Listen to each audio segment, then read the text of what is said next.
Hello guys, welcome back to my channel. I am scientist वाले शिवम। मेरे पास ये patron force 10 का एक स्मार्ट वॉच पड़ा था।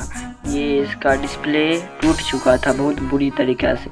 मैंने सोचा मैं इसको डिस्प्ले को हटाकर देख लेता हूँ कि इसके अंदर क्या खराबी है और इसके अंदर क्या क्या मैकेनिज्म फिट होता है। देख सकते हैं आप लोग, इसका ये चार्जर है, देख सकते हैं ये, और ये इसका स्ट्रिप है, यही से टूट गया था, तो गिर गया था, आप लोग देख सकते हैं। और ये स्मार्ट वॉच है, आप लोग देख सकते हैं कितना डेड कंडीशन में। आगे की वीडियो को आप लोग एंजॉय करो। मेरे वीडियो पर नया है तो मेरे वीडियो को लाइक और मेरे चैनल को सब्सक्राइब करें।